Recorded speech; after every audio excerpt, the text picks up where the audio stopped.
Hey guys! Hey guys! We're back with another sci-fi review, this time reviewing the sci-fi original series Aftermath, Season 1, Episode 8, titled Here Is No Water, Only Rock. If you haven't seen it yet and you want to avoid any spoilers, skip this video and come back later because everything we say from this point forward is going to be a spoiler.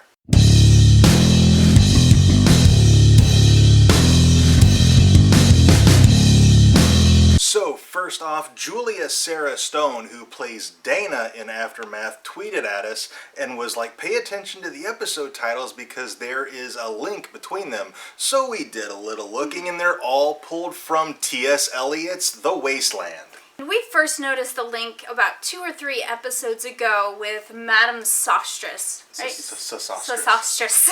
And we didn't put it together that all the episodes were linked to it, but we noticed that that one was. Yeah. So, oh my gosh, where to start? First of all, a Q-bird died, and we were so bummed. Yeah. Because we didn't know that there was more than one. Like, seriously, I was way more bummed about that than I've been about any other character dying in the show. Yeah.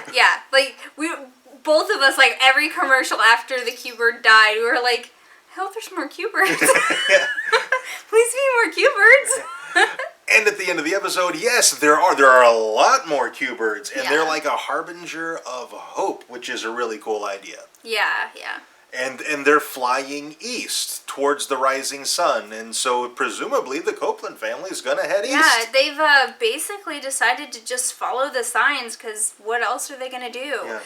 At the end of the episode, they finally make it home, and it's been burnt, and the land has been salted, so there's no point staying. They can't grow any food anymore. So what else are they going to do? In that scenario, I don't know if my plan would have ever been to go home. I think you're probably safer when you're on the move, and so I don't think... Probably, but it does make sense to go home because they lived on a farm. Yes, they could be self-sufficient They could be self-sufficient, whereas when you're on the go, you have to constantly stop and hunt for supplies and such, and you run into unfamiliar territory. Oh, you find bandits, you find demon trees, you find skinwalkers and fever heads. It's a dangerous world. And it's unfamiliar territory where, you're going to run into the same stuff at home, but you're familiar with your city. You're familiar with, like, if you get cornered, or if you're being attacked or followed, you're less likely to get cornered in territory you're familiar with. You're less likely to get lost. Yeah, less likely to get lost. If you get split up, you know exactly where to meet up because you're familiar with this area. So I totally understand the rationale. I don't think I would have done it, though.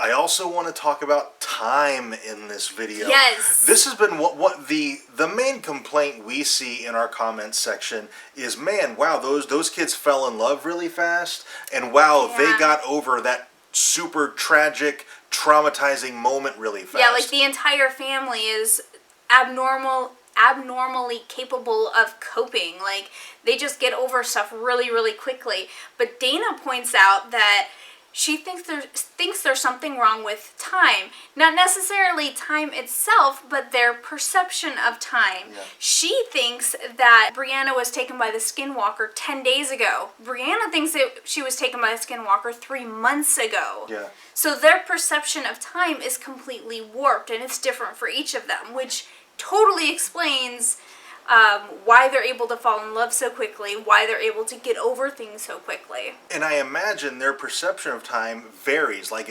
maybe it slows down and maybe it speeds up. It's probably not the same all the way through. And while we're talking about Dana, we just mentioned Madame Sostres a few episodes ago, and in that episode, Madame Sostres, Dr. Douglas told Josh Copeland to listen to the voices in the night. And what are the voices in the night? Dreams. Who dreams about the future and what's going on in other places around them? Dana. Oh my God! Yeah, like, she dreamed that her mom was in a cave, and she was. Yeah. So. And speaking of Karen in the cave, she hallucinates this whole other person named Colin. Yeah, and these this drawings whole, on the wall. This whole rescue operation and then like hallucinations in her hallucination. Yeah. It was really crazy, and And her hallucination gives her a bullet. One of the women that she shot gives her the bullet that she killed her with, and then it turned into some kind of crystal thing. Yeah, like some sort of like quartz or something. Yeah. Some form of stone. It looked like in Man of Steel when Superman puts the thing in and talks to Jor-El. That's what it looked like to me. I'm like, oh, little Superman there. Overall, this episode was absolutely bananas. It felt like a finale to me. Yeah, it kind of did. Like, they totally could have made it a finale. It ends at a good point and has a good jumping off point for the next season. But no, there's still more. And given that it followed Channel Zero, which was a season finale, and this episode was so epic, I'm like, oh, well, this is probably the last episode of the season. And no, there's another one next week, so huzzah! Yeah. And I think that's pretty much it for this video. If you have anything to add, please let us know down in the comments. Also, if you enjoyed this review, tell us by dropping a like on it and subscribe for more reviews. And thank you very much for watching, and we'll see you next time.